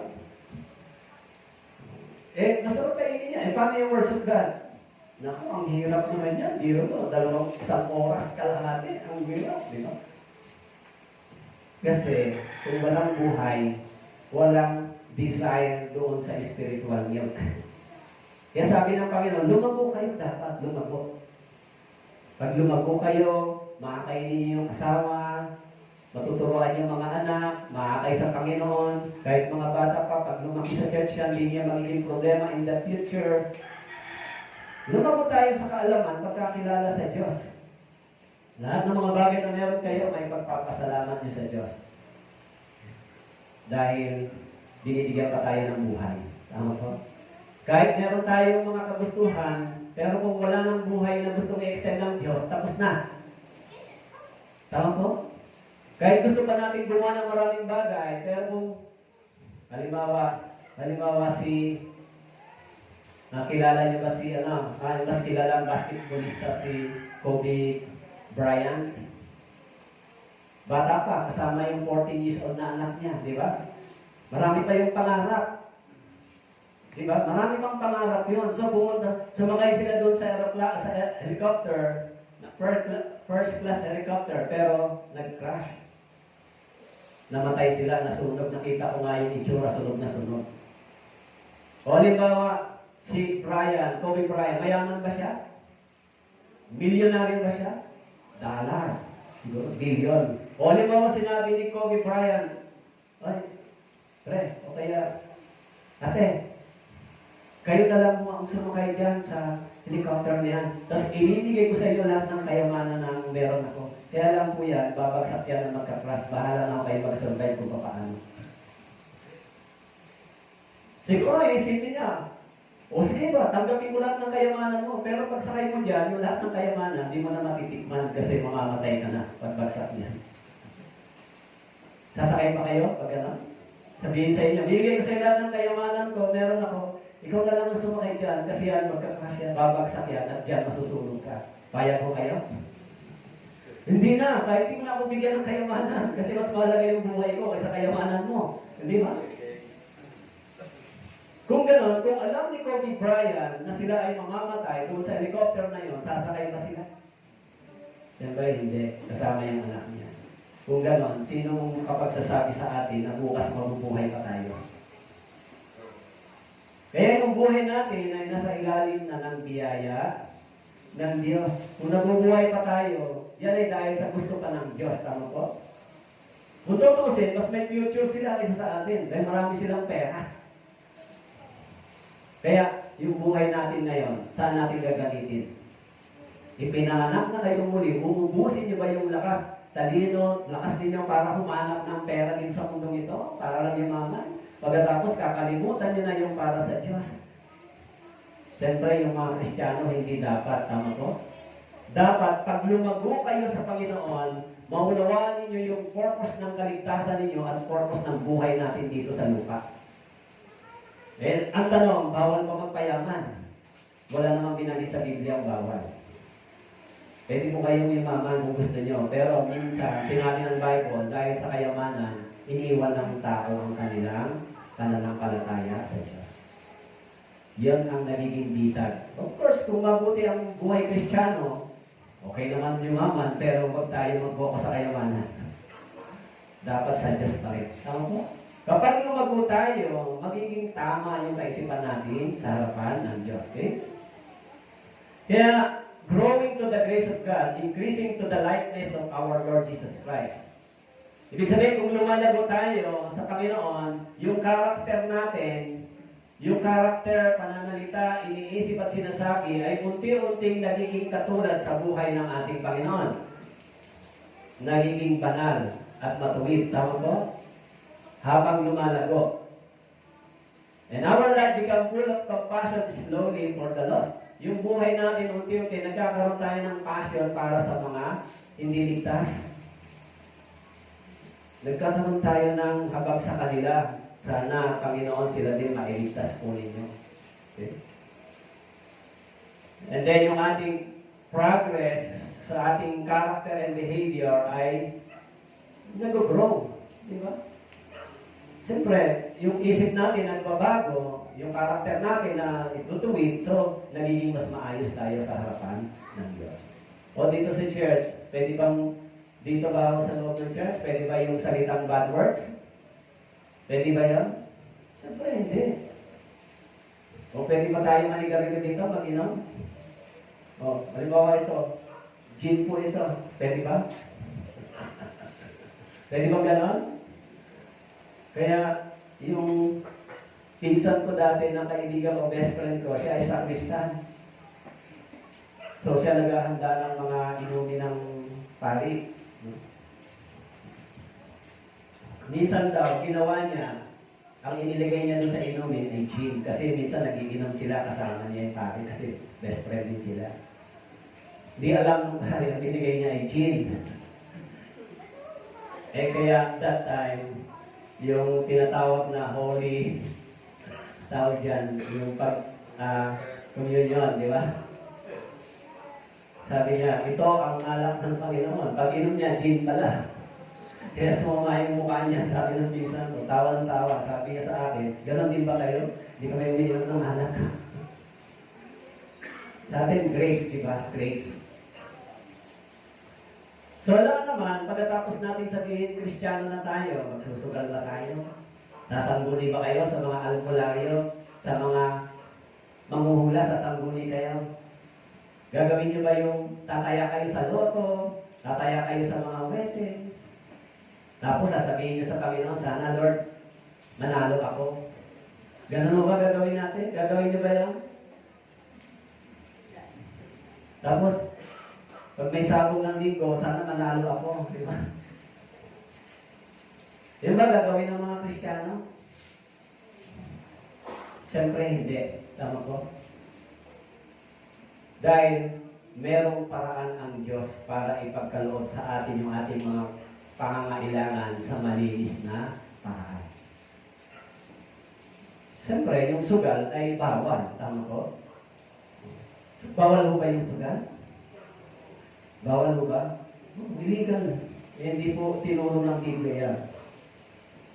Pero siyempre, sa behavior bilang mga Kristiyano, hindi tayo dapat gumawa nito. Sa tingin ko, kailangan ko na po matapos ngayon. May isang puntos akong naiwan. Sa susunod na linggo na lang. Kasi marami na ako nasabi sa inyo. Kaya ho, kung tayo po ay tunay na naligtas, meron tayong tinatawag na bagong identity. Bagong identity. Kaya kung kayo po ay mga born again na ligtas na, dapat wala na tayong tinatawag na dating kaisipan. Dahil may Diyos na tayo na nakilala. Tama po? O, pag nagkasakit kayo, saan kayo pupunta? Wala tayong pera. Pupunta tayo sa albularyo, sa mga manghuhulat. Eh, yung mga yan ay sinasaliban ng masasamang espiritu, sinabi sa Biblia. So, kung gano'n, sino ang magdidisip sa inyo? Kung may sakit tayo, lumapit tayo sa Diyos, pagkatapos gamitin natin yung PhilHealth kung meron, konsulta tayo sa mga doktor. Kasi mga doktor, binigyan ng Diyos ng karunungan para sa ating physical na katawan. Ngayon, binawal ba ng Biblia yan? Siyempre, binawal. Mga masasamang espiritu ang nasa lumalapit sa kanila. Kaya, alam niyo po, konting explanation lang tungkol sa healing.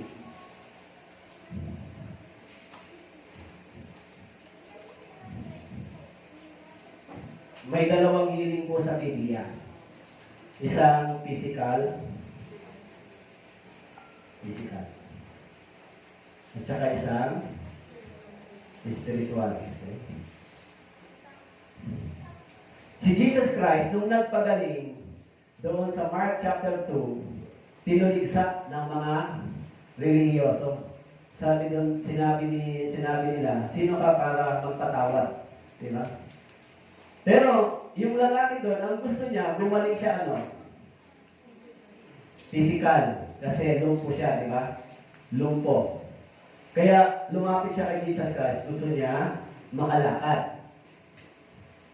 Pero nung lumapit siya kay Jesus Christ, sinabi ni Jesus Christ sa kanya, lakasan mong loob. Pinatawad na ang iyong mga kasalanan. Pero, yung lumpo, hindi siya nakalakad. Tama po? Pero halimbawa yung lumpo, pinalakad ng Panginoon, tapos hindi naman pinatawad. Ang healing, miracle, sa paningin ng tao, ito. Yung lumpo lumakad. Healing yan, miracle sa kanila. Tama po? Pero, ang healing, miracle sa paningin ng Diyos ay ito. Ang ibig sabihin, kahit pinagaling yung lumpo, pinalakad siya, pero kung hindi pinatawad yung kasalanan niya, mabubuhay siguro siya mga 30 years o 20 years, pagkatapos nun yung kaluluwa niya pupunta rin sa impyerno.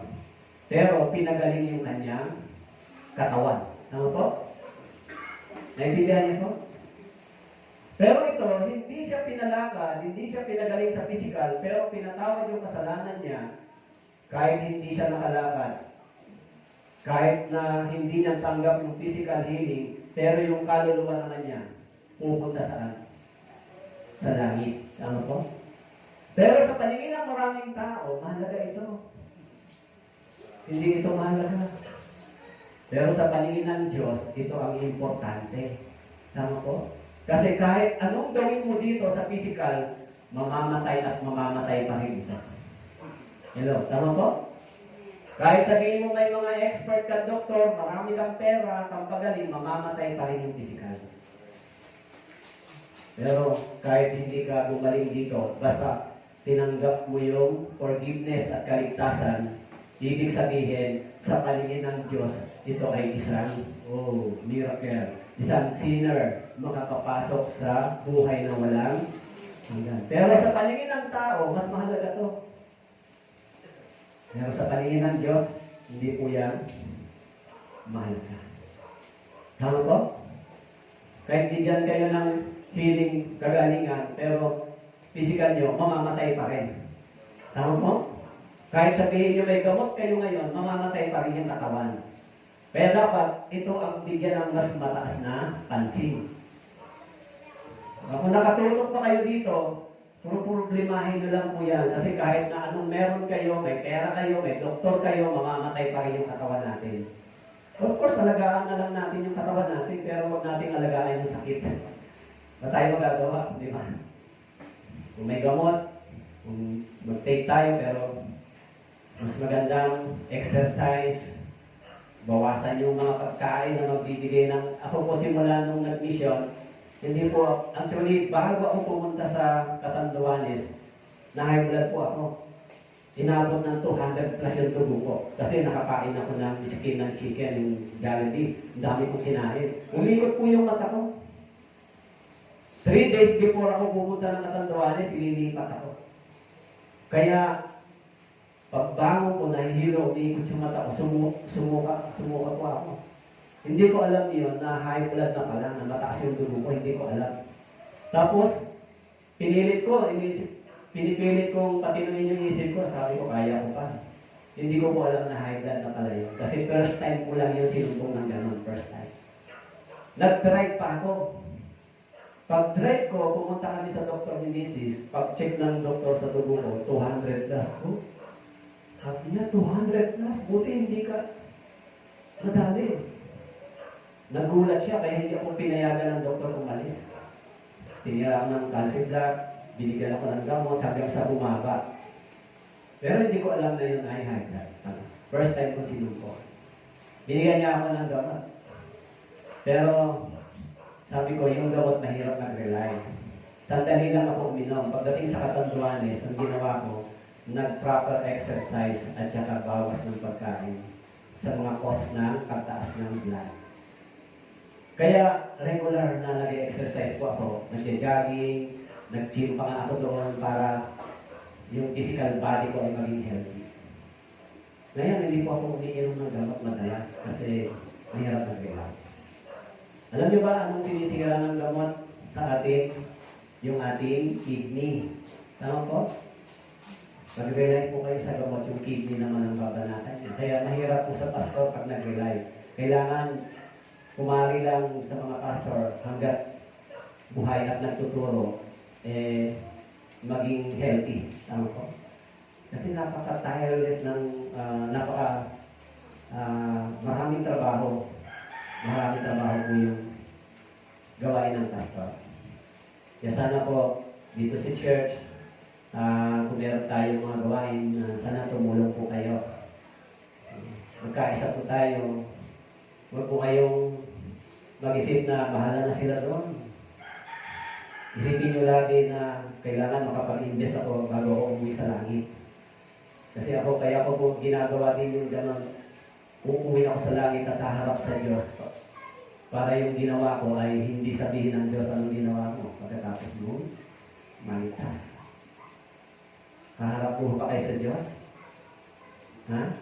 Kayo ba? Tatayo sa harapan ng Diyos, magsusulit? Ay, hindi, si pastor lang. Unbiblical yan. Lahat tayo, tama po. Lahat tayo. Hindi isang verse ko.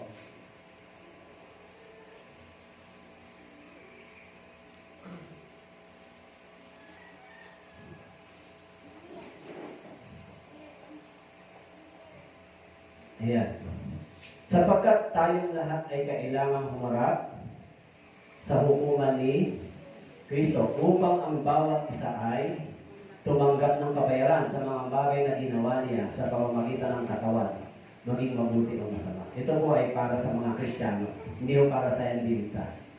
Para sa mga Kristiyano, yung hukuman ni Kristo ay pagsusulit ng mga born again Christian. Iba yung tinatawag na hukuman ni Kristo at saka white throne judgment sa Revelation.